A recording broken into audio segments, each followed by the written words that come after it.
नमस्कार, रात के 8 बज गए हैं। आप डीडी न्यूज पर देख रहे हैं खबरों का prime time show news night. मैं हूं आपके साथ आरेंद्र। आज की अगर बड़ी खबरों की बात की जाए तो देश में 3 नए कानूनों की व्यवस्था लागू हो गई है, जिसके बाद से एक तरीके से नए भारतीय कानूनों को आज से लागू कर दिया गया और ब्रिटिशकालीन कानून व्यवस्था एक तरीके से अब खत्म हो गई है। ये अपने आप में बड़ी खबर है। इसके अलावा अगर बात की जाए तो जीएसटी की व्यवस्था को देश में लागू हुए आज 7 साल पूरे हो गए। कैसा रहा है सफर, इस खबर को भी दिखाएंगे आपको विस्तार से। लेकिन जो सबसे ज्यादा जिस खबर ने आज सुर्खियां बटोरी हैं वो आई है संसद से। संसद में आज लोकसभा में चर्चा हुई राष्ट्रपति के अभिभाषण पर, धन्यवाद प्रस्ताव पर। और लोकसभा में नेता प्रतिपक्ष राहुल गांधी, जो कि पहली बार इस जिम्मेदारी को निभा रहे हैं, उन्होंने अपना इस जिम्मेदारी के तहत जब पहला भाषण दिया तो कई प्रकार के विवाद हो गए। विवाद इस बात को लेकर हो गया क्योंकि उन्होंने अपने बात को रखते हुए कहा कि हिंदू समाज को उन्होंने हिंसक बताया, जिसके बाद में संसदीय परंपरा में संभवतः पहली बार प्रधानमंत्री ने हस्तक्षेप करते हुए इस पर आपत्ति दर्ज कराई। तो अपने आप में कई तथ्यों को लेकर ट्रेजरी बेंच की ओर से इन तथ्यों के सत्यापन की मांग भी राहुल गांधी के बयान पर की गई। क्या है पूरी खबर, इस पर विस्तार से हम बातचीत भी करेंगे, साथ ही दिखाएंगे देश दुनिया की हर जरूरी और महत्वपूर्ण खबर। शुरुआत हेडलाइंस के साथ। लोकसभा में हिंदुओं को लेकर राहुल गांधी के आपत्तिजनक बयान पर भारी हंगामा। हिंदुओं को हिंसक कहने पर प्रधानमंत्री नरेंद्र मोदी ने जताई आपत्ति, बताया गंभीर विषय। अमित शाह ने माफी की मांग की। भाजपा ने कहा राहुल गांधी ने पद की गरिमा गिराई।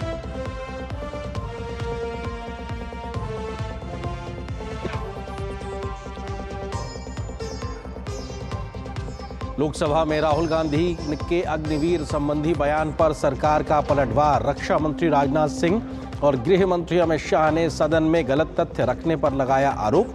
कहा राहुल गांधी झूठ बोलकर सदन को कर रहे हैं गुमराह।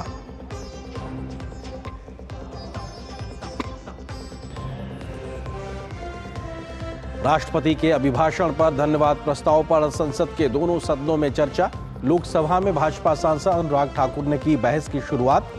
राज्यसभा में नेता विपक्ष मल्लिकार्जुन खड़गे ने आरएसएस पर दिए विवादित बयान को लिया वापस।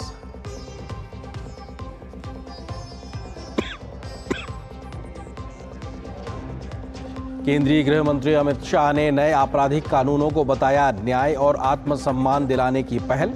कहा कानूनों से आधुनिक न्याय प्रणाली का होगा सृजन। एफआईआर दर्ज होने से सुप्रीम कोर्ट तक 3 साल में मिल सकेगा न्याय।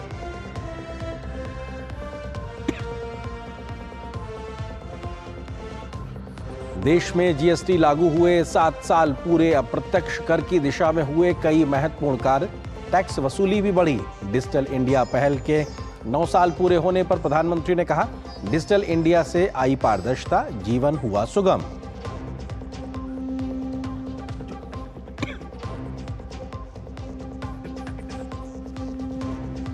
देश के अधिकांश हिस्सों में पहुंचा मानसून। असम में बाढ़ से बिगड़े हालात। अरुणाचल प्रदेश सहित कुछ राज्यों में बाढ़ का अलर्ट। केरल, गोवा, गुजरात, तमिलनाडु, तेलंगाना में आने वाले 4 से 5 दिनों तक मूसलाधार बारिश की चेतावनी।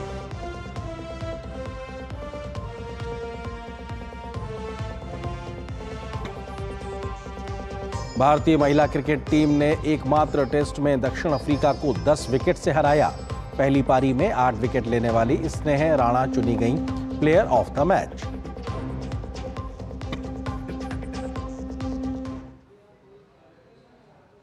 खबरों पर डालते हैं विस्तार से नजर। लोकसभा में नेता प्रतिपक्ष की जिम्मेदारी संभालते ही राहुल गांधी के आज पहले ही भाषण पर बवाल हो गया है। राष्ट्रपति के अभिभाषण पर धन्यवाद प्रस्ताव पर बोलते हुए राहुल गांधी ने हिंदू समाज को हिंसक बताया, जिसके बाद पीएम मोदी समेत सरकार की ओर से जोरदार तरीके से विरोध दर्ज कराया गया। संसदीय इतिहास में ऐसा पहली बार था जब एलओपी के भाषण के दौरान प्रधानमंत्री ने आपत्ति दर्ज कराई हो। संसद से लेकर सदन के बाहर तक तमाम बड़े भाजपा नेताओं ने राहुल गांधी के हिंदू विरोधी बयान पर जबरदस्त प्रहार किया है।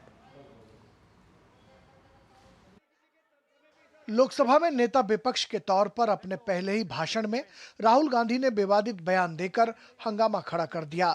दरअसल राष्ट्रपति के अभिभाषण पर धन्यवाद प्रस्ताव पर चर्चा में शामिल होते हुए राहुल गांधी हिंदुओं पर दिए एक बयान से सुर्खियों में आए, जिसमें हिंदुओं पर दिए बयान ने सत्ता पक्ष को आंदोलित कर दिया।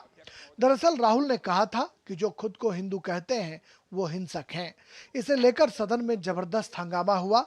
खुद पीएम मोदी ने बीच में ही हस्तक्षेप किया और उठकर राहुल गांधी को रोका कि यह बात बहुत गंभीर है। पूरे हिंदू समुदाय को हिंसक कहना गंभीर मामला है। ये विषय बहुत गंभीर है। पूरे हिंदू समाज को हिंसक कहना ये गंभीर विषय है। पीएम मोदी ने राहुल के बयानों पर सदन में कहा कि संविधान ने मुझे सिखाया है कि मुझे विपक्ष के नेता को गंभीरता से लेना चाहिए। लोकतंत्र ने और संविधान ने मुझे सिखाया है कि मुझे विपक्ष के नेता को गंभीरता से लेना चाहिए। बात यही खत्म नहीं हुई, बल्कि इसके बाद गृहमंत्री अमित शाह ने मोर्चा संभाला और आक्रामक अंदाज में राहुल गांधी का पलटवार किया। मान्यवर, इस देश में शायद इनको मालूम नहीं है, करोड़ों लोग अपने आप को गर्व से हिंदू कहते हैं, गर्व से हिंदू कहते हैं। क्या वो सभी लोग हिंसा की बात करते हैं, हिंसा करते हैं? हिंसा की भावना को किसी धर्म के साथ जोड़ना और ये सदन में और संवैधानिक पद पर बैठे हुए व्यक्ति ने, मैं मानता हूं मान्यवर, उन्होंने इसकी माफी मांगनी चाहिए। वहीं केंद्रीय मंत्री भूपेंद्र यादव ने भी 2 बार नियमों का हवाला देकर राहुल गांधी के आचरण पर सवाल उठाए और कहा कि राहुल गांधी आसन को पीठ दिखाकर भाषण दे रहे हैं, जो बिल्कुल अमर्यादित है। 349 जो 12 है वो स्पष्ट रूप से कहता है शैल नॉट सिट और stand with back toward the chair. वो लगातार आपकी तरफ पीठ करके खड़े हैं, नियमों के खिलाफ है, जो उनको शोभा नहीं देता। इन्होंने पूरे विपक्ष के सदस्यों पे नहीं बल्कि इससे बाहर जाकर पूरे एक हिंदू समाज के ऊपर एलिगेशन लगाया है। इनकी बोनाफाइड गलत है, इनके खड़े होने का तरीका गलत है। बीजेपी सदन के बाहर भी इस मुद्दे का जोरदार विरोध कर रही है। श्री राहुल गांधी ने आज लीडर ऑफ ऑपोजिशन के पद की गरिमा को इतना नीचा किया है, इतना कमजोर किया है और राजनीति को एक ऐसे लेवल पे लेके गए हैं जो कि निंदनीय है। श्री राहुल गांधी का बयान झूठ का एक पुलंदा है। सच्चाई ये है, अयोध्या के अंदर 1733 करोड़ रुपए केवल मुआवजे के रूप में अयोध्या वासियों को प्रदेश सरकार ने उपलब्ध करवाए हैं। विपक्ष के नेता के तौर पर राहुल गांधी जब लोकसभा में आए, उस वक्त हाथों में शिवजी की तस्वीर लेकर आए और बार बार शिवजी की तस्वीर को दिखाकर अपनी बात रख रहे थे, जिस पर बीजेपी के अनेक सांसदों ने विरोध जताया। लोकसभा अध्यक्ष ओम बिरला ने नियमों का हवाला देकर प्ले कार्ड या फोटो सदन में नहीं दिखाने की बात कही, लेकिन राहुल गांधी फिर भी नहीं माने और लोकसभा में भारी टोका-टाकी के बीच अपना भाषण देते रहे। बीजेपी की आक्रामकता को देखते हुए कयास लगाया जा सकता है कि इस मुद्दे की गूंज आने वाले दिनों में दूर तक सुनाई पड़ेगी। एक लंबे अंतराल के बाद संसद में लोकसभा और राज्यसभा दोनों जगहों पर सत्ता और विपक्ष दोनों की जोरदार बहस देखने को मिली। राज्यसभा में कांग्रेस अध्यक्ष मल्लिकार्जुन खड़गे जहां नेता विपक्ष के रूप में, तो वहीं बीजेपी अध्यक्ष जेपी नड्डा नेता सदन के रूप में आमने सामने थे। वहीं लोकसभा में नेता विपक्ष के रूप में राहुल गांधी और नेता सदन के रूप में प्रधानमंत्री स्वयं सदन में मौजूद थे। सत्ता और विपक्ष के बीच इस जोरदार तकरीर से एक बात तो साफ नजर आई कि लोकतंत्र में बहस विमर्श और वोट के लिए ही जगह है। कैमरामैन विनोद ओझा और अपने सहयोगी शैलेंद्र मिश्र, ऋषि कुमार, नीरज सिंह और कुमार आलोक के साथ राजेश राज, डीडी न्यूज, दिल्ली। तो वहीं लोकसभा में नेता प्रतिपक्ष राहुल गांधी के लोकसभा में पहले ही भाषण में उन्होंने कई ऐसे विषयों को उठाया जिसको लेकर सरकार की ओर से न सिर्फ आपत्ति दर्ज कराई गई बल्कि राहुल गांधी के बयानों को तथ्यहीन भी बताया गया। राहुल गांधी के गलत बयानी पर लोकसभा अध्यक्ष, रक्षा मंत्री राजनाथ सिंह, गृह मंत्री समेत संसदीय कार्य मंत्री ने सभी तथ्यों को सदन के सामने रखा और उनसे माफी की मांग भी की। अमित शाह ने राहुल गांधी के गलत बयानों की सत्यता की जांच की मांग भी लोकसभा के अध्यक्ष से की है। लोकसभा में राष्ट्रपति के अभिभाषण पर धन्यवाद प्रस्ताव में चर्चा में हिस्सा लेते हुए राहुल गांधी सत्ता पक्ष पर लगातार आरोप लगा रहे थे, तो सत्ता पक्ष एक एक कर राहुल गांधी के आरोपों का करारा जवाब दे रहा था। सेना में अग्निवीर के मामले पर जब राहुल गांधी ने केंद्र सरकार को कटघरे में खड़ा करने की कोशिश की, तो रक्षा मंत्री राजनाथ सिंह ने साफ कहा कि अग्निवीर योजना कई देशों में लागू है। उस घर को पेंशन नहीं मिलेगी, उस घर को कॉम्पनसेशन नहीं मिलेगी, शहीद का दर्जा नहीं मिलेगा। गलत बयानी करके सदन को गुमराह करने की कोशिश गलत नहीं है सर, गलत नहीं है सर। देना चाहता हूं कि युद्ध के दौरान अथवा सीमाओं की सुरक्षा के दौरान यदि हमारा कोई अग्निवीर का जवान शहीद होता है तो उसके 1 करोड़ रुपए की धनराशि सहायता के रूप में उसके परिवार को मुहैया कराई जाती है। इस प्रकार की गलत बयानी से सभी को गुमराह करने की कोशिश नहीं की जानी चाहिए संसद में। राहुल गांधी द्वारा निजी टिप्पणियों पर भी सत्ता पक्ष ने आपत्ति जताई। स्पीकर पर की गई टिप्पणी का खुद लोकसभा अध्यक्ष ओम बिरला ने उत्तर दिया। प्रधानमंत्री सदन के नेता हैं और मुझे मेरी संस्कृति संस्कार ये कहते हैं, व्यक्तिगत जीवन में भी, सार्वजनिक जीवन में भी और इस आसन पर भी, जो हमसे बड़े हैं उनको झुककर नमस्कार करो। मुझे यही सिखाया है। किसानों को समर्थन मूल्य न दिए जाने से जुड़े राहुल गांधी के बयान पर कृषि मंत्री ने साफ कहा कि ये कहना गलत है। बाद में राहुल गांधी ने कहा कि वो एमएसपी की गारंटी की बात कर रहे थे। किसान ने ये कहा कि हर प्रोडक्ट के लिए सही प्राइस मिलती है, हमें भी एमएसपी दे दीजिए। और आप लोगों ने कहा किसान का कर्जा माफ नहीं होगा और एमएसपी नहीं मिलेगी। उत्पादन की लागत पर कम से कम 50% जोड़कर एमएसपी दी जा रही है और नहीं दी जा रही। ये सत्यापित करें माननीय अध्यक्ष महोदय, ये गलत बयानी कर रहे हैं, ये सदन को गुमराह कर रहे हैं, गलत बयानी कर रहे हैं। आज भी एमएसपी पर खरीद जारी है।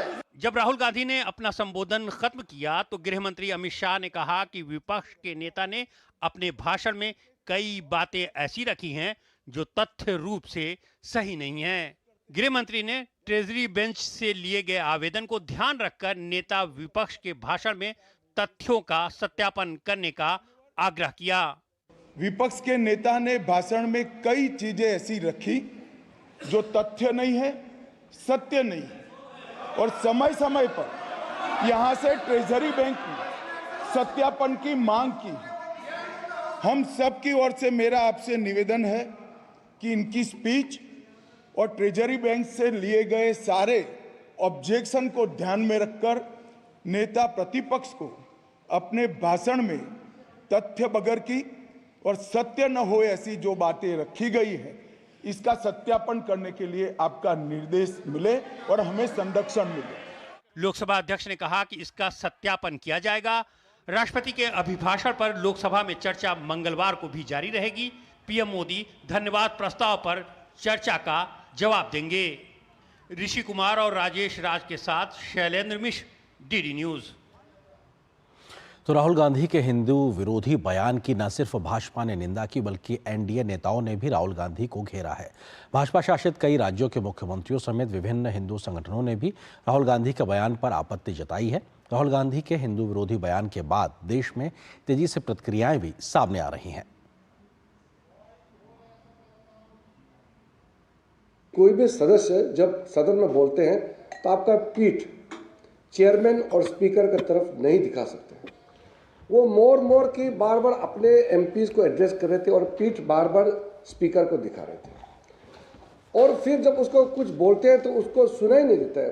राहुल गांधी को सुनने का जो क्षमता है वो बढ़ाना पड़ेगा, क्योंकि जो भी टेबल से चेयर से कुछ भी उसको मैसेज देता है, बोला जाता है, उसका समझ में नहीं आता है।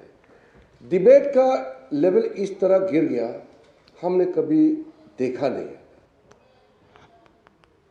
राहुल गांधी कांग्रेस पार्टी डिप्रेशन में है, पूरा झूठ बोले हैं क्योंकि राहुल गांधी के ऊपर सिंपैथी होना चाहिए, क्योंकि 20 साल से ज़्यादा वो प्रधानमंत्री बनना चाहता था, मगर जनता ने उनको प्रधानमंत्री बनने का मौका नहीं दिया है। इसीलिए आज भी जो आज पार्लियामेंट में जो भाषण दिया है, हिंदुओं के खिलाफ, हिंदुत्व के खिलाफ भाषण दिया है, हिंदुत्व हिंसावादी ऐसा भाषण दिया है। ये देश के जनता समझना चाहिए, हिंदू तो जितना दिन है देश में, जब तक वायलेंस नहीं होगा, जिधर हिंदुत्व माइनॉरिटी होगा, देश में वायलेंस होगा। ये राहुल गांधी समझना चाहिए। आज डेमोक्रेसी है, आज पीस है बिकॉज ऑफ हिंदुत्व। महादेव के भक्तों की आस्था का मजाक उड़ाया गया है। बार बार उनका ये कहना, आप इसको मजाक के तौर पर ही बोल रहे थे ना, तंज के तौर पर ही बोल रहे थे ना, टॉन्ट ही आप कस रहे थे कि शिव जी ने कहा डरो मत, डराओ मत, डरो मत, डराओ मत। बार बार ये कहना कि शिव जी ने कहा, शिव जी ने कहा, बार बार उस तस्वीर को, भाई ये कोई पॉलिटिकल मंच नहीं है, ये सदन है। सदन की एक अपनी गरिमा होती है और बहुत से लोग हैं जो कि शिव भक्त हैं, मैं खुद उनमें से एक हूँ। आप कीजिए ना, पॉलिटिकल आपको जितनी आपको भाषणबाजी करनी है आप कीजिए, नीतियों का जितना आपको विरोध करना आप कीजिए, पर इस तरीके से किसी के ऊपर पर्सनल टीका टिप्पणी करना और लोगों की व्यक्तिगत आस्था को ठेस पहुंचाना, ये कतई बर्दाश्त नहीं किया जाएगा।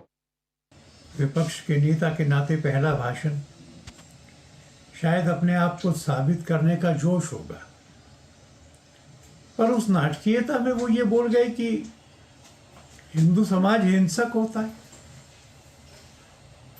जो समाज हमेशा शांतिपूर्वक रहा है, जिसने कभी धर्म प्रचार या परिवर्तन के लिए हिंसा का सहारा नहीं लिया, जिसके भिक्षुक सारे देश में, सारी दुनिया में पैदल जाते थे, अपने प्रेम से, करुणा से, तर्क से, भक्ति से लोगों को हिंदू बनाते थे, उस समाज पर ऐसा आरोप लगाना, सदन के अंदर लगाना, इसकी तो कल्पना भी नहीं की जा सकती। तो क्या कुछ बड़ी बातें आज राहुल गांधी ने लोकसभा में नेता प्रतिपक्ष के तौर पे कही जिसको लेकर इतना ज्यादा हंगामा हो गया? ये आपको सिलसिलेवार तरीके से कुछ मुख्य बातों का जिक्र करते हैं। लोकसभा में राहुल गांधी के विवादित बोल को लेकर उन्होंने जो कहा, जो कोटेड बयान था वो ये कि जो लोग अपने आप को हिंदू कहते हैं वे 24 घंटे हिंसा करते हैं, वे 24 घंटे नफरत करते हैं, वे 24 घंटे असत्य करते हैं। ये जो बयान था जिसमें उन्होंने हिंदुओं पर एक तरीके से हिंसा, नफरत और असत्य का आरोप लगाया है, इसके बाद पूरा हंगामा हुआ। इसके अलावा भी उन्होंने कई बातें कही जिसको लेकर भी ट्रेजरी बेंच की ओर से लगातार आपत्तियां दर्ज कराई गई। उन्होंने अग्निवीर योजना को बताया यूज एंड थ्रो, जिसको लेकर रक्षा मंत्री ने अपनी तरफ से बयान भी दिया। इसके बाद अगला तथ्य आपको जल्दी से दिखाते हैं कि आखिर उन्होंने क्या कुछ कहा जिसको लेकर एक तरीके से स्थिति परिस्थिति लोकसभा में हंगामे की हुई। महंगाई के कारण घरों में महिलाएं पिट रही हैं, क्योंकि इस बात का जिक्र उन्होंने अपनी न्याय यात्रा के समय अनुभव के आधार पर उन्होंने इसका जिक्र किया। लोकसभा अध्यक्ष पर भी राहुल गांधी ने विवादित टिप्पणी की कि वो अपने सदन की गरिमा के अनुसार प्रधानमंत्री से नहीं मिलते। इसका जवाब खुद लोकसभा अध्यक्ष ने अपनी बात में रखा। किसानों को एमएसपी नहीं मिलने की बात उन्होंने कही, हालांकि जब कृषि मंत्री शिवराज सिंह चौहान की ओर से बात सामने आई सदन में, उसके बाद उन्होंने एमएसपी की गारंटी की बात कही, हालांकि उससे पहले वो एमएसपी की बात कर रहे थे। राहुल गांधी ने अपना माइक बंद करने का भी आरोप लगाया है और पहले भी कई बार इस प्रकार का सदन के अंदर और बाहर वो आरोप लगा चुके हैं, जिसकी व्यवस्था एक बार फिर से लोकसभा के स्पीकर की ओर से दी गई। उन्होंने कहा कि इस प्रकार की कोई व्यवस्था नहीं, जिसको बोलने का मौका दिया जाता है उसका माइक ऑन रहता है। स्पीकर के मना करने के बाद भी उन्होंने धार्मिक तस्वीरों को कई बार दिखाया। स्पीकर ने लगातार उन नियमों का हवाला दिया कि आप कोई भी प्ले कार्ड्स नहीं दिखा सकते हैं। उसके बावजूद भी राहुल गांधी अपनी बातों को रखने के लिए तमाम धार्मिक तस्वीरों का प्रदर्शन करते रहे। राहुल गांधी के विवादित बयान, क्योंकि आज की ही बातें, इससे पहले भी कई बार ऐसे मौके आए हैं जब राहुल गांधी के बयान पर विवाद छिड़ गया और बड़ी राजनीति भी देखने को मिली है। मंदिर की मूर्तियों की तरह शक्तिहीन है सांसद, इस बात का जिक्र भी राहुल गांधी ने एक बार कहा था। इसके चलते धार्मिक आस्था को ठेस पहुंची है, मूर्तियों को शक्तिहीन कह के इस बात का जिक्र भी हिंदू तमाम संगठनों ने, बीजेपी ने किया था।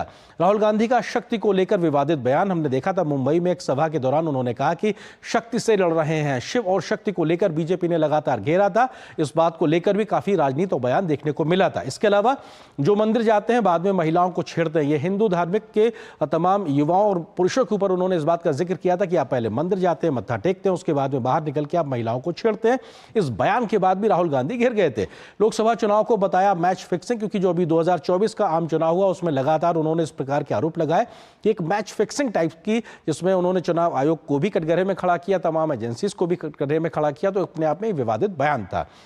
लंदन में भारतीय लोकतंत्र पर उन्होंने विवादित बयान दिया था, जो अपने आप में देश की गरिमा को किसी विदेशी सरजमी पे कम करने के बराबर माना गया था। इसी प्रकार से संसद में विपक्ष के बोलते समय माइक बंद कर दिया जाता है, इस बात को उन्होंने कहा था पहले भी और एक बार आज फिर उन्होंने कहा, उसके बाद व्यवस्था सामने दी गई है। तो ये अपने आप में तमाम ऐसे बयान है। इसके अलावा एक बार राहुल गांधी ने उत्तर प्रदेश के युवाओं को कहा था, उन्होंने शराबी से तुलना की थी और कहा था कि जो ये यूपी का भविष्य है जो शराब पीकर डांस कर रहा है, इस प्रकार के उन्होंने शब्दों का इस्तेमाल किया था, जिसके बाद उत्तर प्रदेश के युवाओं के खिलाफ उनकी बात को लेकर भी राजनीतिक बयानबाजी देखने को मिली थी। उत्तर प्रदेश के युवाओं पर विवादित बयान उन्होंने दिया था, जिसको लेकर भी खासा राजनीति देखने को मिली थी।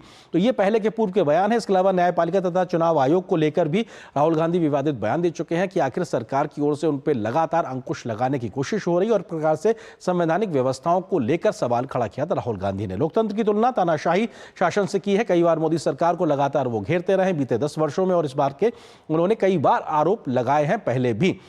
प्रधानमंत्री पर चौकीदार चोर है के नारे के साथ हमला बोला था, ये चुनाव के समय लगातार हमने देखा था, लेकिन उसके बाद किस प्रकार की स्थिति परिस्थिति रही, लेकिन ये अपने आप में व्यक्तिगत हमले के तौर पे देखा गया था। मोदी सरनेम, जिन लोगों का जो सरनेम है वो मोदी है, उस उपनेम नाम को लेकर भी विवादित बयान दिया था। ये मामला कोर्ट तक गया था, उसके बाद में पूरा फैसला भी हुआ था। गरीबी को बताया था सिर्फ एक मानसिक स्थिति, ये भी बयान अपने आप में काफी चर्चा में रहा था कि आखिर ये इस बयान के मायने क्या है। इस प्रकार के तमाम बयानों का जिक्र पहले भी राहुल गांधी कर चुके हैं, लेकिन आज का जो बयान था वो अपने आप में काफी खास था, क्योंकि हिंदू हिंसक है, इस बात को लेकर मामला गर्मा गया। इस पर हम चर्चा भी करेंगे, खास मेहमान हमारे साथ जुड़ेंगे। फिलहाल एक छोटे से ब्रेक के लिए रुकते हैं, बहुत जल्द हाजिर होते हैं। स्वाद से सबको दीवाना कर दे, दीवाना कर दे। पता का चाय, गजब का स्वाद। मैं क्या जी, सब जानते हैं, जहां दिखे मारियो, अपना समझ के खा लियो। सर आप बहुत लकी हैं कि आपके बेटे ने हेल्थ इंश्योरेंस और बाकी सारी फॉर्मेलिटीज टाइम से पूरी कर दी है। मेरा बेटा? तो फिर आप? पॉलिसी बाजार। क्लेम के टाइम पे हमेशा आपकी हेल्प को तैयार। पॉलिसी बाजार, 1 करोड़ का हेल्थ इंश्योरेंस सिर्फ 390 रुपए महीने से शुरू। Got it. सोचिए, अगर असल जिंदगी में ऐसी हालत हो तो कितनी मुश्किलें होती हैं, लेकिन शुक्र है बैंकिंग के लिए नहीं। अगर आपकी उम्र 70 साल से अधिक हो या आप दिव्यांग हो, तो बैंक आपको कुछ जरूरी बैंकिंग सुविधाएं घर बैठे बैठे दे सकता है। आरबीआई कहता है, जानकार बनिए, सतर्क रहिए। ज्यादा उपज और भरपूर मुनाफा भी, दोनों मिलेंगे टोरी से। एक हाथ में खरपतवार की हार और दूसरे हाथ में ज्यादा पैदावार। समझे? IIL के ट्रैक्टर ब्रांड का टोरी। अब खरपतवार होगा हक्का बक्का, बढ़ेगा मक्का। और ब्रेक के बाद आप सभी का एक बार फिर से स्वागत है। और ब्रेक पे जाने से पहले हम जिक्र कर रहे थे आज की बड़ी खबर का, जो कि संसद से आई थी राहुल गांधी के बयान के बाद से, उसी पे करेंगे चर्चा। उससे जुड़ा हमारा विशेष भी, हिंदू विरोधी बयान पर बुरे फंसे राहुल गांधी, क्योंकि राहुल गांधी के इस बयान के बाद में राजनीति गर्मा गई। इस विषय पे बात करने के लिए बहुत ही खास मेहमानों का पैनल मेरे साथ मौजूद है। भाजपा की प्रवक्ता राधिका खेड़ा जी हमारे साथ इस वक्त मौजूद है। इसके अलावा डॉक्टर पंकज श्रीवास्तव जी हैं, जो कि प्रवक्ता कांग्रेस के स्टूडियो में हमारे साथ मौजूद हैं। आप दोनों का स्वागत। इसके अलावा वरिष्ठ पत्रकार शेखर अय्यर जी भी हमारे साथ मौजूद है। शेखर जी, आपका भी बहुत बहुत स्वागत है। पंकज जी, शुरुआत आपसे ही, क्योंकि आपको लगता है कि राहुल गांधी का आज का ये बयान अपने आप में गैर जरूरी था, और इस प्रकार का हिंदुओं को हिंसक कह देना, ये तो अपने आप में बहुत ज्यादा आगे निकल जाने के तरीके से पूरे हिंदू समाज को आप एक तरीके से कटघरे में खड़ा कर रहे हैं। आर्येंद्र जी, ये राष्ट्रीय चैनल है, बहुत सम्मान के साथ मैं कहना चाहता हूं कि आपने और आपका जो पैकेज है उसने प्रधानमंत्री, उसके अलावा कम से कम आधा दर्जन मंत्रियों के बयान दिखाए, लेकिन राहुल गांधी का बयान नहीं दिखाया। राहुल गांधी का बयान मैंने पूरा जो उनका भाषण है 1.5 घंटे सुना, और जिस आदमी पर आप ये आरोप लगा रहे हैं, या विपक्ष माफ करिएगा सत्ता पक्ष, कि वो बार बार शिव जी की तस्वीर दिखा रहे हैं और उस पर यह भी आरोप लगा रहे हैं कि वो हिंदू विरोधी हैं, इससे ज्यादा हास्यास्पद बात क्या हो सकती। उन्होंने कहा कि हिंदू धर्म में हिंसा का कोई स्थान नहीं है। शिव जी कहते हैं मत डरो और डराओ मत, बार बार उन्होंने इसका जिक्र किया, गुरु नानक का जिक्र किया, ईसा मसीह का जिक्र किया, सबका जिक्र किया और कहा कोई भी धर्म हिंसा की बात नहीं करता। लेकिन आजकल कुछ लोग हैं जो हिंदू हिंदू बहुत ज्यादा करते हैं लेकिन हिंसा और नफरत फैलाते हैं। अब आपने 3 लाइन वहां से निकाली और कह दिया साहब ये हिंदुओं के खिलाफ बयान है। मेरा दावा है इस देश में कोई भी हिंदू अगर राहुल गांधी का 1.5 घंटे का भाषण सुनेगा या इसके इर्द गिर्द का भी 5 मिनट का भाषण सुनेगा तो वो ये बात कह ही नहीं सकता। आप दिखाइए पूरा भाषण, बिल्कुल, और उसके बाद आप कहिए कि उन्होंने हिंदू धर्म के खिलाफ कुछ कहा। संसद के चैनल पे पूरी कार्रवाई चली है, दूरदर्शन ने भी पूरा दिखाया है और आप क्या सिरे से खारिज कर रहे हैं? उन्होंने मैं अभी कह रहा हूं, मैं पैकेज की बात कर रहा हूं, मैं पैकेज की बात कर रहा हूं और अभी मैं बिल्कुल मैं भी पत्रकार रहा हूं, बिल्कुल सर, पैकेज सर, बिल्कुल आप उस बयान को भी दिखा देते, बिल्कुल बयान भी दिखाया मैंने शब्दशाह, बिल्कुल शब्दशाह बयान नहीं दिखाया। सुन लीजिए ना, सुन लीजिए, शब्दशाह मैंने पढ़ के बताया, बिल्कुल वो बयान भी है, वो बयान भी है, वो रिकॉर्ड में, वो भी सुना दे। आप ये कह रहे हैं, ठीक है ठीक है ठीक है, नहीं गलत बात नहीं, सबका बयान बिल्कुल दिखा और वीडियो दिखा रहे हैं, बिल्कुल दिखा रहे हैं, तो राहुल गांधी बिल्कुल उनका बयान भी है, उनका बयान भी है, उनका देखिए दूरदर्शन अपने दूरदर्शन किसी खबर को कैसे ट्वीट करेगा? माफ कीजिए आप सर नहीं माफ कीजिए सर, नहीं माफ कीजिए सर, आप हमारे किसी खबर का ट्रीटमेंट हमारे लिए आप तय नहीं करेंगे। दिखाया पूरा बयान दिखाया है, पूरा बयान दिखाया, आपने नहीं देखा, आपने नहीं देखा, माफ कीजिए आपने नहीं देखा, इसके लिए कैसे मैंने पूरा बयान देखा है? देखिए ये मेरे देखिए दूरदर्शन ने नहीं आपका ये आरोप सिरे से खारिज है। दूरदर्शन ने दिखाया, बयान दिखाया है और अच्छा आप ये कह दीजिए राहुल गांधी जी ने ये नहीं कहा हिंदू हिंसा करते ही कहा है, नहीं कहा, नहीं आपके लिए आपको मैं आप अगर नहीं देख पाए हम आपको अलग से दिखा देंगे, हम दिखा चुके आप कह रहे उन्होंने नहीं कहा, आप ये कह रहे हैं नहीं आप कह रहे नहीं कहा, नहीं आप कह रहे नहीं आप कह दीजिए ना नहीं कहा, नहीं कह दीजिए नहीं कहा नहीं कहा, ठीक है नहीं कहा, चलिए ठीक है, ये आपकी मेरी व्यक्तिगत लड़ाई की बात नहीं है। राधिका जी वो सिरे से खारिज कर रहे हैं, ठीक है सर हो गया सर हो गया, आप स्टूडियो में हैं इसका मतलब ये नहीं लगातार मैं बोली, ठीक है सर ठीक है, नहीं इसीलिए मैं भी कह रहा हूं हम दिखा चुके हैं, बिल्कुल दिखा चुके हैं, बयान भी दिखाया है, शब्दशाह पढ़ के भी सुनाया है, आपने नहीं देखा माफ कीजिए। राधिका जी बिल्कुल ठीक है, राधिका जी ठीक है, हाँ सुन ली आपकी बात, आप नियत पर सवाल आपके मन के अनुसार अगर ना हो तो आप नियत पर सवाल लगाने के लिए आपकी मौजूदगी यहाँ पे, ठीक है सर हो गया। राधिका जी ठीक है हो गया सर। राधिका जी वो कह रहे हैं कि उन्होंने नहीं कहा ऐसा, वो सीधे खारिज कर रहे हैं कॉन्टेक्स्ट के साथ समझिए, कॉन्टेक्स्ट क्या फिर देखिए अब आप राइटर पर लगाइए प्लीज देखो सर।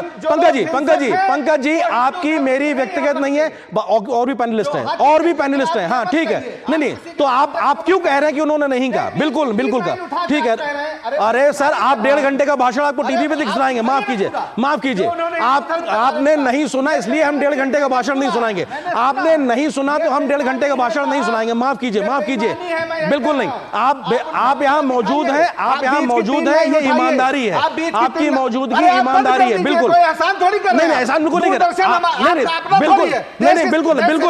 बिल्कुल हाँ बिल्कुल नहीं आप मौजूद हैं, ये इस बात की गवाही है, बिल्कुल नहीं है, ये लोकतंत्र है, तो ये लोकतंत्र है महाराज, नहीं बिल्कुल नहीं है, तो आप अपनी बात रख रहे हैं, लगातार दूरदर्शन पे आरोप लगा रहे हैं, चिल्ला रहे हैं, आप सब कुछ कर रहे हैं, बिल्कुल नहीं, सारा बयान दिखाया गया है, दिन भर की कार्रवाई में सारा माफ कीजिए, ठीक है बिल्कुल नहीं, बिल्कुल गलत बात, आप यहाँ खड़े होकर ऐसा बिल्कुल नहीं कह सकते, बिल्कुल गलत बात, आप तथ्यों से परे हैं, बिल्कुल बात दिखाइए। राधिका जी ठीक है सर ओके, ठीक है हो गया ठीक है हो गया, फिर से सुना देंगे आपको, ठीक है राधिका जी हाँ सुना देंगे आपको, भेज देंगे। राधिका जी वो कह रहे हैं कि उन्होंने नहीं दिया बयान। राधिका जी चुनावी हिंदू जो हैं कभी कभी कपड़ों के ऊपर जनेऊ पहन लेते थे, कभी शक्ति का अपमान करते हैं और समय राधिका जी पंकज जी प्लीज देखिए फिर यही बात आप स्टूडियो में मौजूद, मैं आपसे कह रहा हूं नहीं आप अपनी बात कह चुके हैं, फिर वो जो कह रही हैं तो आपको बोलने नहीं दे रहे, ये आप अपनी एक सीमा लांघने की काम नहीं कर रहे हैं, नहीं आप क्यों आप उनको बोलने क्यों नहीं दे रहे? अरे आपने नहीं सुना, कोई बात नहीं, आपने नहीं सुना बिल्कुल सबको सुनाया, माफ कीजिए मैं पैनल से कह रहा हूं कि पंकज जी का ऑडियो डाउन कर दीजिए, वो बोलने नहीं दे रहे। हाँ राधिका जी बोलिए। धर्म पर आप देखिए दूरदर्शन बैठ राष्ट्रीय चैनल ने नहीं दिखाया, सब कुछ दिखाया। क्या कुछ कोई झूठ नहीं। अरे अब पंकज जी आप देखिए, अब आप सीमा क्रॉस कर रहे हैं। आप पैनलिस्ट को बोलने नहीं दे रहे, आप पैनलिस्ट को बोलने नहीं दे रहे। सब कुछ दिखाया, दिन भर से कार्रवाई चल रही है, आपने नहीं देखा। माफ कीजिए, माफ कीजिए, माफ कीजिए, आपने नहीं देखा, कोई बात नहीं। राधिका जी हाँ बोलिए। Pankaj ji please, Pankaj ji please. जो कांग्रेस के प्रवक्ता है ना वो पूरा चीजें देख कर आते हैं, ना वो पढ़ाई कर आते हैं, ना उन्हें पता होता है कि क्या चल रहा है, क्या है। अपने नेता का बयान ही नहीं सुन के आते हैं। तो इतनी अज्ञानता इतनी इनके प्रवक्ताओं में है, जिससे कई ज्यादा अज्ञानता इनके खुद के नेता के अंदर है। बहुत अफसोस की बात है कि नेता प्रतिपक्ष होने के बाद ये मौका था, सुनहरा मौका था राहुल गांधी के पास कि वो अपनी कुशलता का एक सामने एग्जाम्पल दिखाए कि वो कैसे एक रिस्पॉन्सिबल ऑपोजिशन लीडर हो सकते हैं। लेकिन एक बार फिर उन्होंने हिंदुओं का अपमान करना सर्वोपरि अपनी वो समझा। पहले भी बोल के आए हैं कि जो मंदिर आते हैं वो लड़कियां छेड़ देते हैं, कभी शक्ति का अपमान करते हैं और लगातार हिंदू धर्म का अपमान करते आए हैं। तो इनको सोचना चाहिए कि आज वो किस कद पर बैठे हैं, आज वो कहां बैठे हैं। देश ने अगर मौका दिया है 10 साल के बाद और लीडर ऑफ ऑपोजिशन दिया है, 50 सीटें बढ़ाई हैं 10 साल के बाद, तो उनको उसको गंभीरता से लेना चाहिए। लेकिन बहुत अफसोस की बात है कि इस देश के पूरी सभ्यता और संस्कृति का अपमान करने का काम किया है। किस तरीके से वो शिव जी की फोटो ऐसे ले लेके फेंक रहे थे, ये बहुत ही निंदनीय है। उनको क्या लग रहा है कि वो पूजा कर रहे हैं? जब मध्य प्रदेश गए थे, आपको याद है ना, ऐसे ऐसे करके उन्होंने पूजा सामग्री फेंकी थी। ये लगातार जिस तरीके से हमारे धर्म का अपमान करते आए हैं, लगातार हिंदुओं का अपमान करते आए हैं, उनको माफी मांगनी चाहिए और बहुत पूरी पार्टी को माफी मांगनी चाहिए। ठीक है, ये बहुत ही निंदनीय है। ठीक है राधिका जी, मैं आता हूं आपके पास में। शेखर अय्यर जी वरिष्ठ पत्रकार हमारे साथ मौजूद है। शेखर जी आपको लगता है कि मुझे जाना होगा? जी मैं आता हूं आपके पास में। शेखर जी आपको लगता है कि ये अपने आप में एक ऐसा विषय है जिसको लेकर गैर जरूरी था, अगर इससे बचा जा सकता तो बेहतर होता अपने आप में राहुल गांधी का इस बयान, अपने आप में हिंदू विरोधी बयान? देखिए 20 साल से ये संसद में है और आज एक नया भूमिका उनकी निभाने जा रहे हैं, या निभाए। आज एक नेता विपक्ष, एक लीडर ऑफ द ऑपोजिशन जब बोल रहे हैं, देखिए उनकी पूरी राइट्स है जो सरकार को जिस तरह घेरना घेर सकते हैं, लेकिन जो बातें आज रखे क्या वो सारा फैक्ट्स था? अग्निवीर को से लेकर आप एमएसपी को, फिर बाद में जो क्लैरिफिकेशन क्यों देना पड़ रहा है? अब क्लैरिफिकेशन दे रहा है, इसका मतलब जिस तरह उन्होंने बातें रखी कहीं ना कहीं वो बात सच नहीं निकली। और अगर प्रधानमंत्री स्वयं खड़े होके उसको खंडन कर रहे हैं, उसको विरोध कर रहे हैं, इसका मतलब तो वो जिस तरह बयान दिए हैं वो सही बयान नहीं था। और एंटायर हाउस में आपने देखा प्रतिक्रिया, और कांग्रेस के अंदर भी इसको लेकर कई प्रतिक्रिया आ रही है। भाई ऊपर से तो सब वाह वाह कर रहे हैं, लेकिन अंदर से सोच रहे ये कोई लीडर ऑफ ऑपोजिशन, क्योंकि बार बार ये कहा जा रहा था पिछले 3 दिन से ये शैडो प्राइम मिनिस्टर है, ये कोई शैडो प्राइम मिनिस्टर की बयान है? मतलब अब आप सीधा कहिए ना, बीजेपी आरएसएस का आपकी निशान है तो सीधा उन पर बोलिए। अब इसमें हिंदुत्व सबको लाने की क्या जरूरत थी? कहीं ना कहीं बड़े कंफ्यूज नजर आए आज, और जो बातें सामने रखे कई चीजें फैक्ट्स भी नहीं है। और हमारी उम्मीद थी कि लीडर ऑफ ऑपोजिशन बन गए तो कहीं सीरियसनेस होगा, और स्पीकर के साथ भी मतलब ये करना, उनकी ये पर कुछ क्रेडिबिलिटी पे क्वेश्चन उठाना, ये कोई नेता विपक्ष करते? मुझे लगता है आज उनकी स्पीच जो है ये शुरुआत है, ये मेडन स्पीच था, लेकिन जो नेता विपक्ष के रूप में जिस तरह बातें करनी थी उस तरह आज उन्होंने बात नहीं की है। एक अच्छे मौका जो उनका पास था वो आज उन्होंने खोया है। ठीक है पंकज जी, क्योंकि इस पूरे उनके भाषण में एक बात इसको लेकर भी लगातार हो रहा है कि राष्ट्रपति के अभिभाषण पर धन्यवाद प्रस्ताव के दरमियान राष्ट्रपति के क्या क्या तथ्य थे उस पर उन्होंने कुछ नहीं बोला। जो मौजूदा समय में देश की समस्याएं हैं, पूरा चुनाव के बाद से निकल के आई, उसको सुझाव के तरीके से कैसे आगे बढ़ा जा सकता है, ऐसा कोई एक सुझाव कंस्ट्रक्टिव अप्रोच कहीं उस तरीके की क्या थी? आप उसको बता सकते हैं उनमें से, उस बयान में से? बिल्कुल थी। उन्होंने कहा कि नीट पर हम चाहते थे कि सरकार के साथ मिलकर पूरी चर्चा हो और इस पे कोई ऐसा रास्ता निकाला जाए जिससे लड़कों का, जो परीक्षार्थी है, उनका जीवन जिस तरह से संकट में है वो ना हो। उन्होंने महंगाई की बात की, उन्होंने बात की अग्निवीर की। अग्निवीर पे कह रहे गलत तथ्य, अरे भाई शहीद का दर्जा नहीं देते हो, उन्हें जो है आप पेंशन नहीं देते हो, ये तो फैक्ट है। इसमें कौन सी ऐसी बात है कि वो गलत कह रहे थे? वो महंगाई की बात कह रहे थे, उसमें कौन सी बात गलत कह रहे थे? अगर देश के नौजवान इस समय बेरोजगारी से परेशान हैं, अगर महिलाएं महंगाई से परेशान है, अगर किसान लीगल गारंटी की बात से परेशान है, अब शिवराज चौहान जी मंत्री हैं, वो बहुत तेज वो रिएक्ट किया, लेकिन एमएसपी तो आप 2 रुपए दे दो। असली चीज तो लीगल गारंटी की है। इस देश में 2 साल से आंदोलन एमएसपी के लीगल गारंटी के लिए चल रहा है, तो उसकी बात हो रही थी ना। इसमें कौन सा फैक्ट गलत है? सारे फैक्ट वो जो बात कर रहे थे वो इस देश के एक एक वर्ग से जुड़े व्यापारियों के, जिस तरह से लघु और मध्यम उद्योग के साथ हुआ, जिस तरह से वो बर्बाद हुए, वो सवाल उन्होंने उठाया। उन्होंने कौन सा मुद्दा छोड़ा है? इस देश के राहुल गांधी ने आज इस देश के सभी मुद्दों को, जो राष्ट्रपति के अभिभाषण में इस देश की सरकार द्वारा लिखे गए, जिसमें उन्होंने इमरजेंसी का जिक्र किया। अरे भाई, अगर आप इमरजेंसी का जिक्र करते हो तो फिर आजादी के पहले जो आरएसएस ने अंग्रेजों के तलवे चाटे, उनका साथ दिया, आप उस पर भी एक निंदा प्रस्ताव ले आओ। फिर तो अनंत काल तक यही बहस चलती रहेगी। 50 साल पहले इमरजेंसी लगी थी, अभी आप इमरजेंसी पे बात कर रहे हो। तो आप ये सोचो कि ये सरकार चाहती नहीं है कि मणिपुर पे बात हो, ये चाहती नहीं है कि इस देश के नौजवानों की रोजगार पर बात हो, किसानों पर बात हो, मजदूरों पे बात हो, महंगाई पर बात हो, तो नेता विपक्ष क्या करेंगे? नेता विपक्ष तो इन्हीं मुद्दों को रखेंगे और क्या करेंगे? अच्छा, राष्ट्रपति जी के शब्द का भी इस्तेमाल नहीं सुनाई पड़ा, क्योंकि वो राष्ट्रपति के अभिभाषण पे धन्यवाद दे रहे थे। परंपरा अनुसार एक तरीके से वो धन्यवाद का एलओपी जब बोलते हैं तो उसका जिक्र तो करते हैं, वो तो नहीं सुनाई पड़ा आज।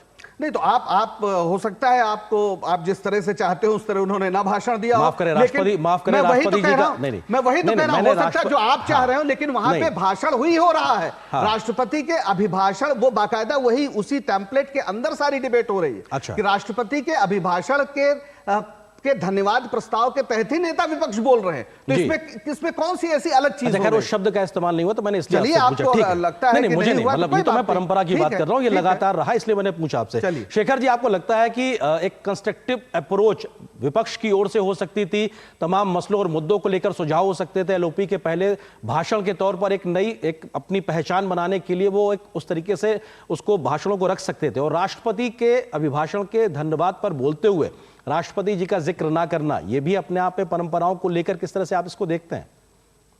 देखिए, हमने कई नेता विपक्ष देखे हैं इस सदन में। अटल जी भी नेता विपक्ष थे, अद्वानी जी नेता विपक्ष थे, कई विपक्ष के बड़े बड़े स्पीकर्स रहे हैं। ऐसा नहीं है कि पहली बार हम एक भाषण सुन रहे हैं, हमने पिछले 40 साल में कई नेताओं को सुने। लेकिन आज क्या दिखाई दे रहा था? अभी भी राहुल जी के अंदर गुस्सा है, गुस्सा अपनी स्थिति को लेकर, अपने ऊपर जो नेशनल हेराल्ड के केस को लेकर, जो भ्रष्टाचार के लेकर जो केसेस है, उसका गुस्सा निकल आ रहा था। ज्यादा गुस्से में बोले, मुझे नहीं लगता कि ज्यादा सोच में बोले। भाई, सरकार को घेरी है ना, सरकार घेरने के लिए तो आप नेता विपक्ष है। पॉलिसीज पर बोलिए, पॉलिसीज की कमियां बताइए ताकि सरकार भी जवाब दे। लेकिन आपके अंदर केवल गुस्सा है। यह गुस्सा है कि सबके बावजूद फिर आप देख रहे हैं कि प्रधानमंत्री के जगह पर मोदी जी फिर वापस आ गए। यही गुस्सा ही नजर आ रहा था। देखिए, कोई गुस्सा से कोई अच्छी भाषण नहीं होती है। गुस्सा से आप चिल्लाते हैं, जैसे बार बार आप बात कर रहे हैं, जैसे अपनी पार्टी के अंदर मीटिंग एड्रेस कर रहे हैं या कोई अपने कार्यकर्ताओं को एड्रेस कर रहे हैं। ये संसद है, सामने आंख मिलाकर ऑपोजिशन मतलब रूलिंग साइड से बात करनी थी या स्पीकर को एड्रेस करना था। ये हमेशा नियम रहा है। कई स्पीकर हमेशा कहते हैं, ये सदन नहीं है, ओम बिरला जी ने कई जितने ये रहे स्पीकर रहे, यही बात कहते भाई एड्रेस कीजिए। देखिए, ये बेसिक चीजें जो 20 साल संसद में रहे मेंबर की तरफ से, वो इस तरह ना करते। मुझे लगता है राहुल जी को आगे गुस्सा कम, ज्यादा सोचकर अपनी बात रखनी चाहिए। सब आज प्रधानमंत्री भी उपस्थित थे उनकी बात सुनने के लिए। मुझे लगता है कि आने वाले दिनों में मुझे लगता है वो अपने आप को करेक्ट करेंगे, नहीं तो जो कई चीजें गुस्से में आप गलत कर लेंगे, जैसे आज कई चीजों जो बोले वो फैक्चुअल नहीं था। ठीक है, क्योंकि राधिका जी हमारे साथ इस वक्त अभी जुड़ी नहीं है, क्योंकि बीजेपी लगातार इस बात को कह रही है कि वो परिपक्वता एलओपी के तरीके से नजर नहीं आई और तथ्यों को लेकर भी सवाल खड़े कर रही। फिलहाल वक्त इतनी अनुमति दे रहा है। बहुत बहुत शुक्रिया पंकज जी आपका, शेखर जी आपका, राधिका जी हमारे साथ जुड़ी थी, आप तीनों का बहुत बहुत शुक्रिया। फिलहाल एक छोटे से ब्रेक के लिए रुकते हैं, बहुत जल्द हाजिर होता है।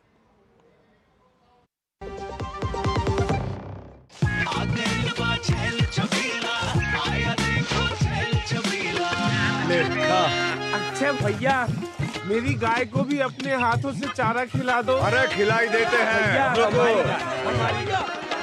हमारी गाय भैया। क्या हो गया? पूरा का पूरा गांव यहाँ आ गया। अच्छा भैया, इसी हाथ से चारा खिलाते हो, तभी तो आपके गाय भैंसों की ब्यात सबसे ज्यादा है। अरे पगले, ये चमत्कार इस हाथ का नहीं, हाथ में जो कपिला पशु आहार है उसका है, जो पशुओं की सेहत अच्छी रखता है और ब्यात भी बढ़ाता है। ले जाओ।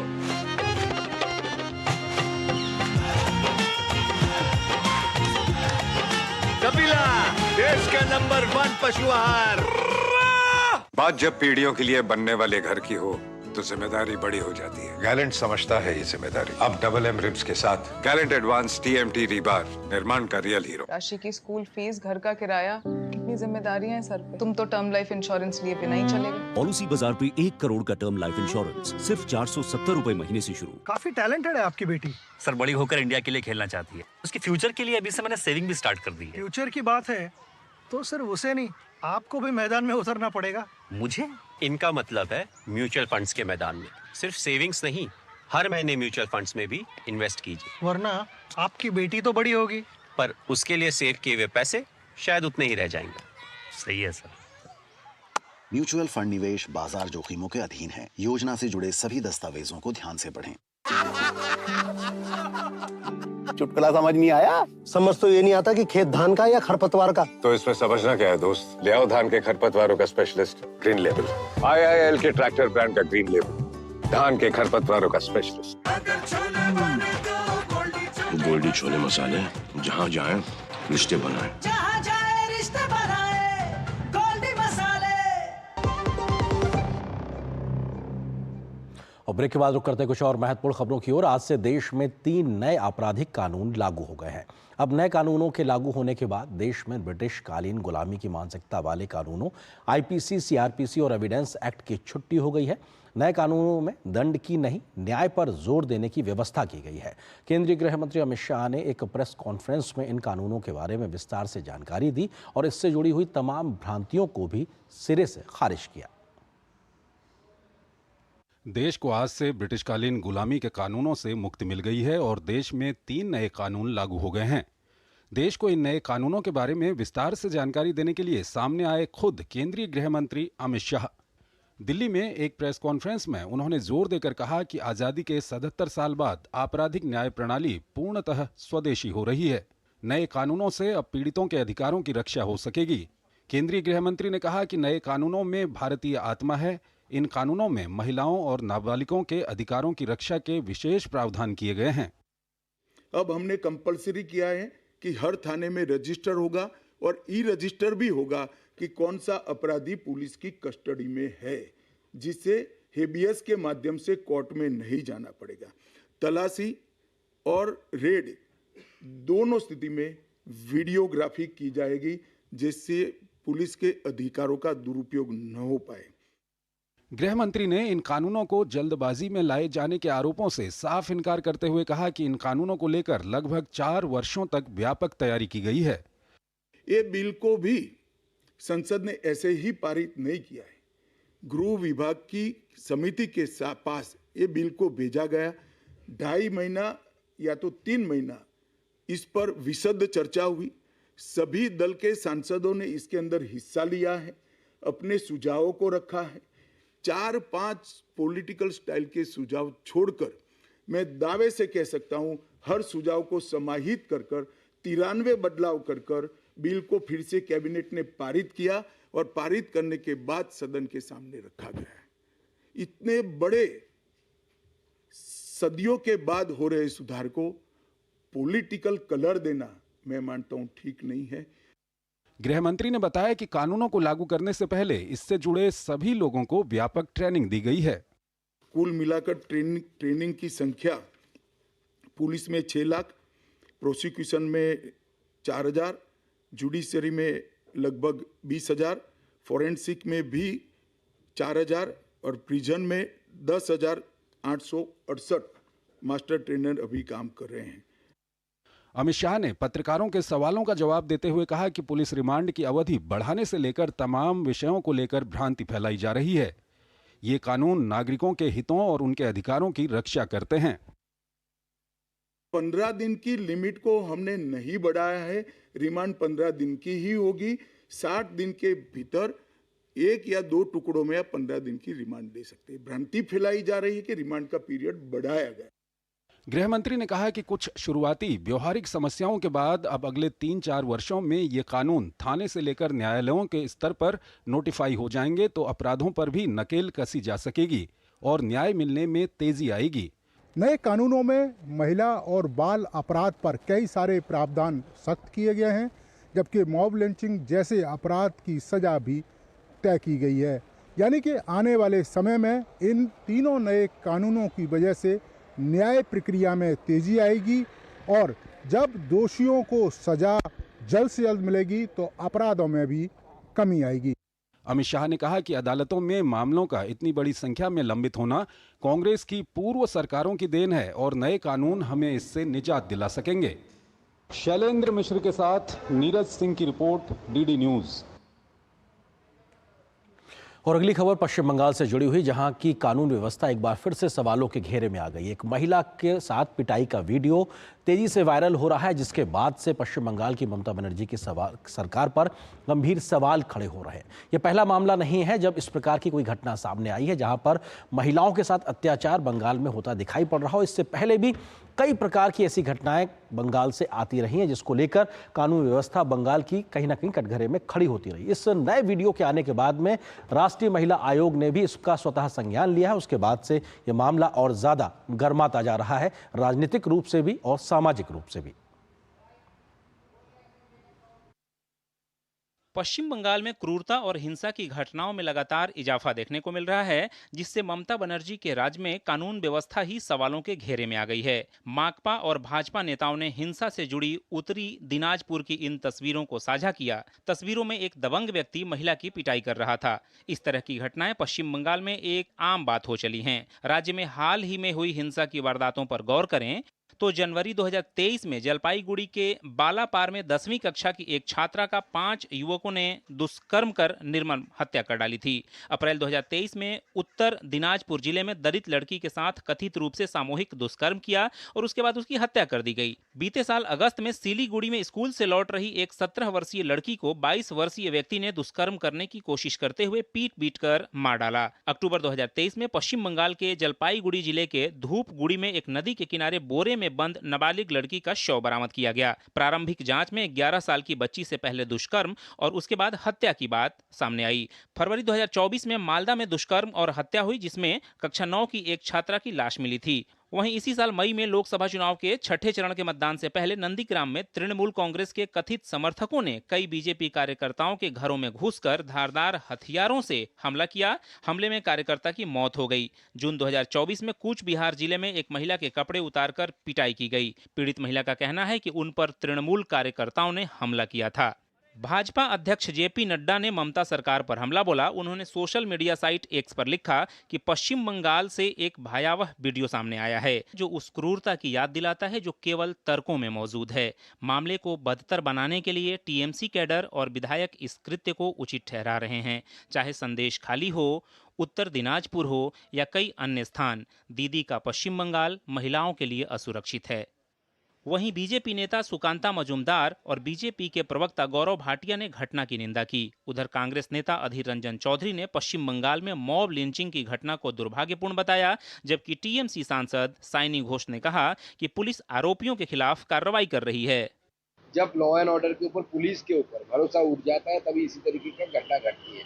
और इसमें जो तृणमूल कांग्रेस के विधायक है हमीदुर रहमान, उनके जो घनिष्ठ लोग हैं, उनका पूरी तरीके से इसमें रोल है। जनता बंगाल की त्रस्त है ममता बनर्जी से, और ये कहना गलत नहीं होगा। जंगल राज कैसा होता है, बिल्कुल ममता राज जैसा होता है। जनता की सुरक्षा की उनको चिंता नहीं है। टीएमसी के गुंडे लीडर जो है उनकी सुरक्षा की चिंता है। बंगाल में तो ऐसा नहीं था मॉब लिंचिंग, मतलब लोग कानून अपना हाथ में ले लेते हैं और जो मर्जी वो करते जा रहे हैं। कल ये भी हो सकता है कि आप और हम इसका शिकार बन सकते हैं। एक घटना घटी है, ये this is a isolated incident और strict action has been taken, will ensure that this doesn't happen again. वहीं राज्यसभा सांसद और उत्तर प्रदेश के पूर्व डीजीपी बृजलाल ने कहा कि पश्चिम बंगाल में कानून का राज नहीं है। आज वो सरिया कानून जो हम तालिबान के शासन में देखते थे होता था, वो बंगाल में हो रहा है। इससे शर्मनाक, इससे खतरनाक ये कुछ हो नहीं सकता। पश्चिम बंगाल में उत्तरी दिनाजपुर में पिटाई करने वाले दबंग व्यक्ति को फिलहाल पुलिस ने गिरफ्तार कर लिया है, लेकिन लगातार हिंसा की ऐसी वारदातों से पश्चिम बंगाल ही नहीं देश का भद्र समाज शर्मसार हो जाता है। ब्यूरो इनपुट के साथ प्रसेन बक्सी की रिपोर्ट, डीडी न्यूज। और यहाँ पर एक और छोटे से ब्रेक के लिए रुकते हैं। बात जब पीढ़ियों के लिए बनने वाले घर की हो तो जिम्मेदारी बड़ी हो जाती है। गैलेंट समझता है ये जिम्मेदारी। अब डबल एम रिब्स के साथ गैलेंट एडवांस TMT रीबार, निर्माण का रियल हीरो। मैं क्या जी, सब जानते हैं, जहां दिखे मारियो, अपना समझ के खा लियो। स्वाद से सबको दीवाना कर दे, दीवाना कर दे। पता का चाय, गजब का स्वाद। अगर छोले बने तो गोल्डी छोले मसाले, जहाँ जाए रिश्ते बनाए। जहाँ जाए रिश्ते बनाए, गोल्डी मसाले। डिजिटल इंडिया पहल के 9 साल पूरे होने पर प्रधानमंत्री नरेंद्र मोदी ने सोशल मीडिया साइट एक्स पर एक ट्वीट करते हुए अपनी बात सामने रखी है। उन्होंने लिखा, डिजिटल इंडिया एक सशक्त भारत है जो जीवन की सुगमता और पारदर्शिता को बढ़ावा देता है। यह कड़ी प्रौद्योगिकी के प्रभावी उपयोग के कारण एक दशक में की गई प्रगति की एक झलक देता है। 1 जुलाई 2017 से लागू हुए GST कानून को देश में 7 साल पूरे हो चुके हैं। ये कानून सिर्फ एक कर सुधार कानून न रहकर अब व्यापार सुधार कानून का रूप ले चुका है। अब करदाताओं का मानस बदल गया है। वे अब कर अदायगी को प्रथम वरीयता देने लगे हैं। आज इससे एक बात तो साफ जाहिर होती है कि सरकार कहीं ना कहीं करदाताओं की सोच में एक बड़ा परिवर्तन लाने में सफल हुई है। GST ने भारत में उत्पादित वस्तुओं और सेवाओं को राष्ट्रीय और अंतर्राष्ट्रीय बाजार में प्रतिस्पर्धी बनाकर भारत सरकार की मेक इन इंडिया पहल को भी बढ़ावा दिया है। GST के इस 7 साल के सफर में क्या कुछ रहा है, ये अपने आप में देखना भी दिलचस्प रहेगा। और बात मौसम के मिजाज की, देश के लगभग सभी हिस्सों में अब मानसून अपनी दस्तक दे चुका है। कई राज्यों में भारी बारिश की वजह से सामान्य जनजीवन प्रभावित हुआ है, तो कई राज्यों में बारिश ने भीषण गर्मी से राहत दिलाई है। असम में भारी बारिश की वजह से बाढ़ से हालात बन गए हैं, तो पहाड़ी राज्यों में भी बारिश परेशानी का सबब बन गई है।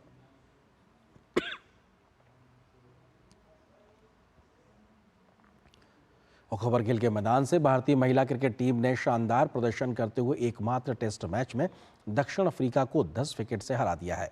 मैच के चौथे और अंतिम दिन दक्षिण अफ्रीका की टीम दूसरी पारी में 373 रन बनाकर आउट हो गई। इस तरह उन्होंने भारत के सामने जीत के लिए 37 रन का लक्ष्य रखा। शेफाली वर्मा और शुभा सतीश ने बगैर कोई विकेट गंवाए टीम को आसानी से जीत दिला दी। इससे पहले अफ्रीकी टीम के लिए दूसरी पारी में कप्तान लॉरा बोलवार्ट और सुने लुस ने शतक लगाने में सफलता पाई। बोलवार्ट ने 122 और सुने ने 109 रन बनाए। भारत की तरफ से पूजा वस्त्राकर, दीप्ति शर्मा और राजेश्वरी गायकवाड़ ने 2-2 विकेट हासिल किए। दक्षिण अफ्रीका ने पहली पारी में 266 रन बनाए थे। भारत ने पहली पारी में शेफाली वर्मा के दोहरे शतक और स्मृति मंधाना ने शतक की मदद से 6 विकेट पर 603 रन बनाकर पारी घोषित कर दी थी। दक्षिण अफ्रीका की पहली पारी में 8 विकेट लेने वाली स्नेह राणा को प्लेयर ऑफ द मैच चुना गया। और यहाँ पर एक और छोटे से ब्रेक के लिए रुकते हैं। इतनी सी सैलरी में घर की EMI कैसे भरूंगी? काश तुमने जाने से पहले टर्म लाइफ इंश्योरेंस लिया होता। पॉलिसी बाजार पे 1 करोड़ का टर्म लाइफ इंश्योरेंस सिर्फ 470 रुपए महीने से शुरू। काफी टैलेंटेड है आपकी बेटी। सर, बड़ी होकर इंडिया के लिए खेलना चाहती है। उसके फ्यूचर के लिए अभी से मैंने सेविंग भी स्टार्ट कर दी है। फ्यूचर की बात है तो सिर्फ उसे नहीं, आपको भी मैदान में उतरना पड़ेगा। मुझे? इनका मतलब है म्यूचुअल फंड्स के मैदान में। सिर्फ सेविंग्स नहीं, हर महीने म्यूचुअल फंड्स में भी इन्वेस्ट कीजिए। वरना आपकी बेटी तो बड़ी होगी, पर उसके लिए सेव किए हुए पैसे शायद उतने ही रह जाएंगे। सही है सर। म्यूचुअल फंड निवेश बाजार जोखिमों के अधीन है। योजना से जुड़े सभी दस्तावेजों को ध्यान से पढ़ें। ज्यादा उपज और भरपूर मुनाफा भी, दोनों मिलेंगे टोरी से। एक हाथ में खरपतवार की हार और दूसरे हाथ में ज्यादा पैदावार। समझे? IIL के ट्रैक्टर ब्रांड का टोरी। अब खरपतवार होगा हक्का बक्का, बढ़ेगा मक्का। बात जब पीढ़ियों के लिए बनने वाले घर की हो तो जिम्मेदारी बड़ी हो जाती है। गैलेंट समझता है ये जिम्मेदारी। अब डबल एम रिब्स के साथ गैलेंट एडवांस TMT रीबार, निर्माण का रियल हीरो। और ब्रेक के बाद न्यूज नाइट के अंत में आपको छोड़ जाते हैं कुछ और राष्ट्रीय महत्व की खबरों के साथ। फटाफट अंदाज में आप देखिए इन खबरों को। मुझे दीजिए अनुमति। नमस्कार। कार्मिक, लोक शिकायत और पेंशन राज्य मंत्री डॉक्टर जितेंद्र सिंह ने पारिवारिक पेंशन भोगियों की शिकायतों के निपटारे के लिए एक विशेष अभियान की शुरुआत की। अभियान के जरिए पारिवारिक पेंशन भोगियों की शिकायतों का त्वरित समाधान किया जाएगा। केंद्रीय मंत्री डॉक्टर जितेंद्र सिंह ने एनआईटी में 2 दिवसीय राष्ट्रीय स्टार्टअप सम्मेलन रेज 2024 के समापन समारोह को संबोधित किया। उन्होंने कहा कि पिछले 10 सालों में फैमिली पेंशन के क्षेत्र में गुणात्मक बढ़ोतरी हुई है। स्वच्छता और सफाई को बढ़ावा देने के लिए केंद्रीय पेट्रोलियम एवं प्राकृतिक गैस मंत्री हरदीप सिंह पुरी ने पखवाड़े भर चलने वाले स्वच्छता अभियान का शुभारंभ किया। इस मौके पर मंत्रालय के अधिकारियों और कर्मचारियों को स्वच्छता की शपथ भी दिलाई।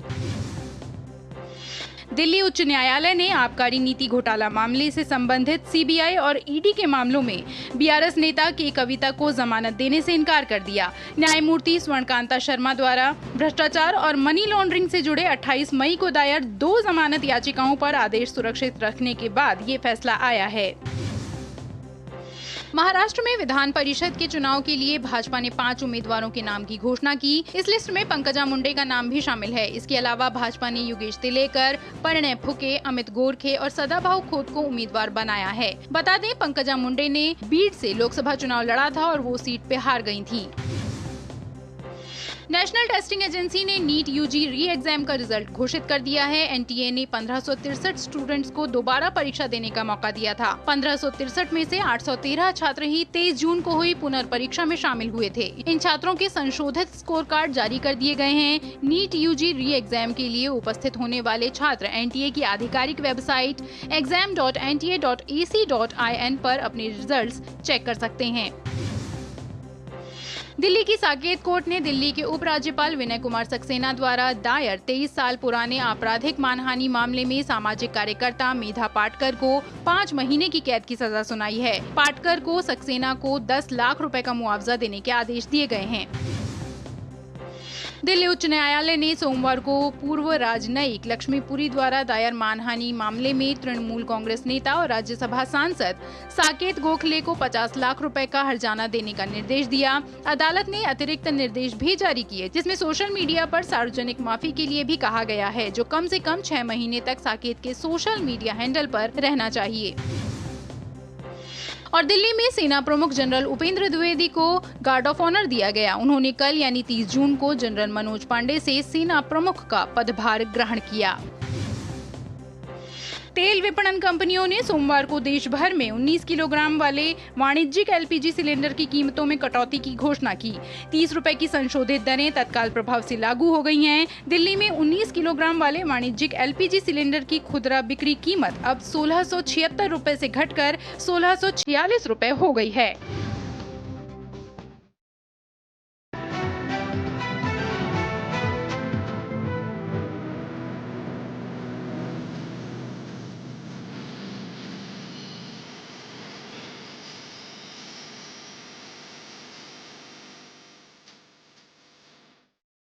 न्यूज नाइट के प्रायोजक थे गैलेंट एडवांस रबर, निर्माण का रियल हीरो।